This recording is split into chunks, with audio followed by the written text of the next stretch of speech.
Hello and welcome guys, long time no see. We're getting back on Ascension. So today I wanted to share with you guys a build that I've been playing when the TBC actually released, and I haven't been looking at it for quite a long time, but after some nerfs and buffs I can see that it does pretty good, I would say. With an item level of 114 we can get it to like up to 35k single target and around 80k AoE.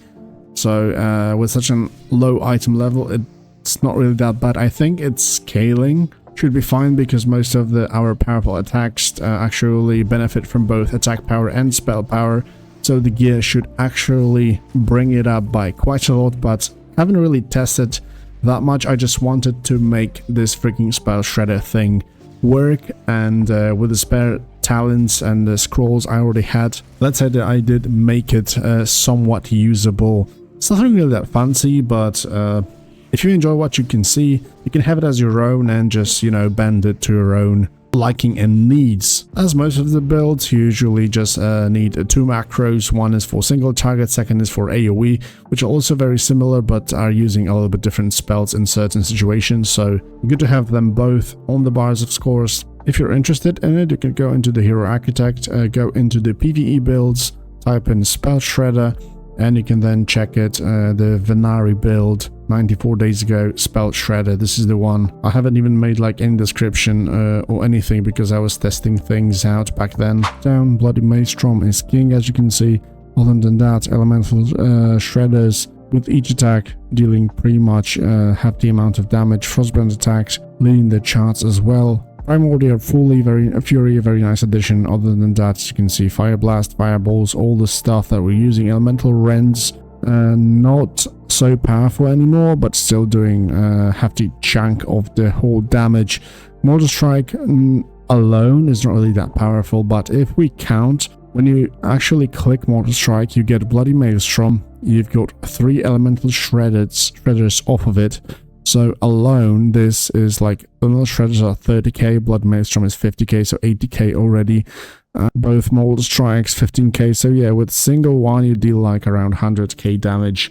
Also we're using Hateful Strike for faster global cooldowns and attacks, so even more elemental shredders for us because those are using Mortal Strike modifiers. And plenty of other stuff happening in here, like meteors are constantly firing off on cooldown because we're using 3 schools of magic, so plenty of stuff.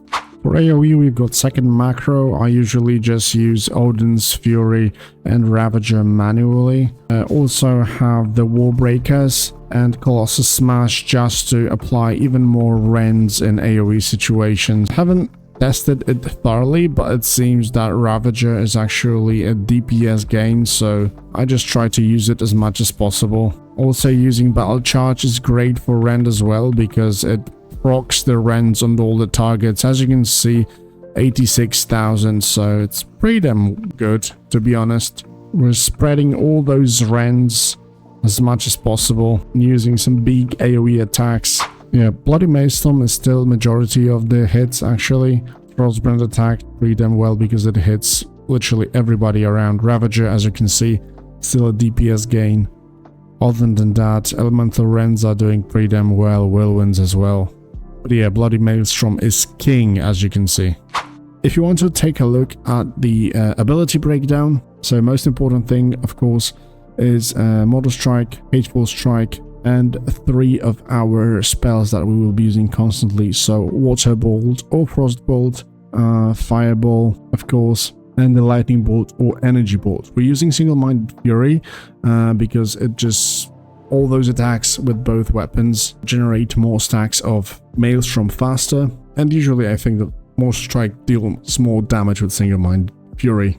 But because we're using one-handed weapons, our rends and deep wounds kinda lose on it, but yeah, it's the choice that we decided to go because we're using mostly elemental damage. Colossus Smash and Warbreakers just to proc extra bleeds from the whirlwinds. Especially helpful in instances like Heroic Dungeons or Mythics when you're changing packs constantly and you want them to bleed. It also allows you to very nicely reapply them because by charging or using Colossus Smash, your whirlwind procs rend on the target. A Battle Charge also is used for this. Very nice. Hunger for Blood increases our nature and physical damage. Twisted Mind, free spell power. Odin's Fury, very powerful attack that also increases.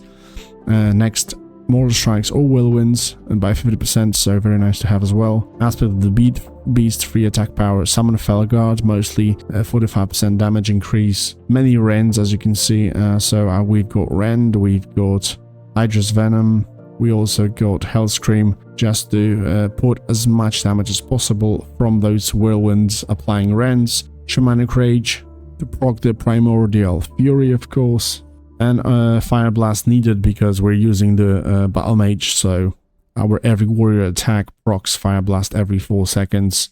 A heal of choice, and the rest is pretty much buffs, so... But yeah, also we're using Frostbrand Weapon, a double Frostbrand Weapon, just for the 100% of its uptime due to the fact that we're using Frozen Power, and it increases our elemental damage by 9% on targets affected by your Frostbrand. From other things, we're using also Elemental Reaver, because Maelstrom Weapon increases affected spells damage against monsters by 4% per stack, so it's a 20% flat damage increase for our spells. Legacy of the Arcanist, this thing procs meteors when our spells connect. Elemental Equilibrium, we're using all 3 skills of magic, so we're able to keep this almost constantly. Shamanic Rage Harvest, to reduce the cooldown of the Shamanistic Rage with every crit, and we will be critting and hitting a lot.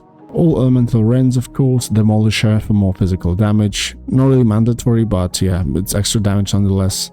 But when we go deep into the calculation, probably a simple 3% all damage increase would be probably better than that, so you can reconsider this. Spell Shredder.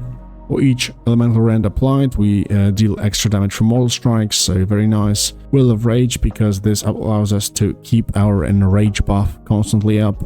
This is quite important, I mean the physical part, especially because Bloody Maelstrom actually calculates damage from both attack power and spell power. That's why it hits so high. Other than that, it's like mental quickness, you know, all that good stuff, all Mortal Strikes, modifiers, dual specialization for even more nature damage. I've got some things like improved whirlwind, which are not really mandatory, but I like it for the AoE playstyle, so I wanted to have it. There's also a very strange thing I use for this build, because I have Ignite and where's this thing for spells, and the Burnout, which does not really benefit us that much, but otherwise I would probably have to go into that Shamanic spell damage increase, and I would have to pick Clear Casting to proc it, so there are some really strange things spell-wise when it comes down to Elemental School, let's say. So I just decided to take this one, as it increases our spell damage by 6% for 8 seconds. And we will be using fireballs and fire blasts constantly, so Ignite does happen quite a lot. But yeah, of course you can check this out, all of those things in the Hero Architect, like I mentioned before. So feel free to use it if you've got some changes or suggestions, and don't forget to leave them in a comment section below. And like I said, boys, we're coming back onto the Ascension. There will be more content coming in, especially that there are some good stuff coming out on Conquest of Azeroth and Bronzebeard as well. I definitely want to try it out, especially those things considering the open world changes, like some loot stuff and things like that, new quests, things that are literally connected to the open world. Those are the things that mostly interest me. But yeah, probably, of course, also you can expect some content from Elune, or maybe even Area 52, I mean the other way around, Area 52, or maybe even Elune, we'll see. There's a Zulaman release, there was a Zulaman release recently as well, so plenty of stuff to do, especially that I haven't been playing for some time now, so hope you enjoyed this build, guys. The macros, of course, are in the description below, so you can copy paste them if you want, and I'll see you next one. Bye bye.